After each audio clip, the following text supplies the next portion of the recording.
Magaling nga magluto ang asawa ko, kaya simula nung kami ay nagsama ay siya nga lagi ang nagluluto. One time, nung ako ay buntis, sinubukan ko naman siyang ipagluto. Pero dahil nga ako ay buntis, ay syempre iba ang aking panglasa. Ay di ako gustong gusto ko yung niluto ko't matamis.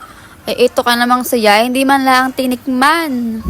Ay simula na yun, hindi ako parang kinuwan na tinamad na magluto. Ay hindi man din kailangan sa akin nagrereklamo na bakit siya hindi ko pinagluluto. Ay di ako na may go na go din. Ay gustong gusto din naman na yang magluto, kaya ako porda, walang alam sa pagluluto.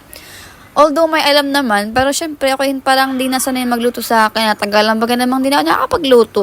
Ay ngayon ay siya pa dinahikan, bibili sa yang isda. Ay sabi sa akin ay, ikaw muna ang magluto. Ay di ako nagulat. Sabi ko, aba sige.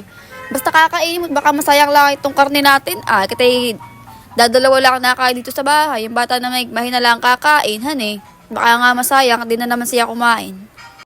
Ay di ba di ako tagluluto. Naka-video pa, nakapag-voice over pa, di ba ga? Ang problema lang ay bakit naman napakahinhin kong gumalaw dito ay ibang-iba sa aking boses. Ang gusto kong lutuin dito yung kinamatisang baboy bagay yun. Sabi naman ni sinigang na lang daw ng maraming sabaw at makakain ng bata. Kaya hala sige. At bayan na nga ako nagluto na tama bagay ang ginagawa ko. Ginaya ko nga lang yung nakita ko nagluluto ng kinamatisang baboy. Halos parehas lang din naman ang pagluto. Pinagkaiba lang ay may pang-asim yung sinigang at kaya nga maasim yung siniganghan eh.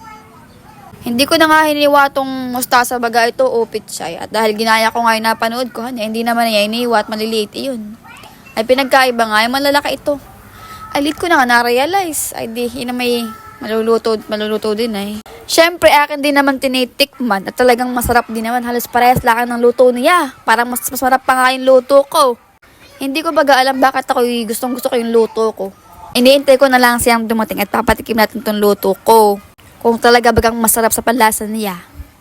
At dumating na nga ang asawa ko at siya daw ay walang nabiling isda dahil mamaya pang alauna ang baba kaya siya ay babalik pa. Nagbukas na nga kagad ng kaldero dahil daw siya ay nagugutom na. Kaya naman pinaghain ko na itong pangmalakasan nating sinigang. Nang malaman nga natin kung talagang masarap baga sa kanyang panglasa o sa ating panglasa laang. At ito nga ang kanyang sinabi, pakinggan nyo.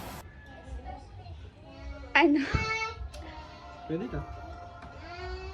Pwede na. Pwede na, sure ka? O baka sinabi niya nga lang yan dahil siya sobrang gutom na So yun lang guys, kain na muna kami. Thanks for watching!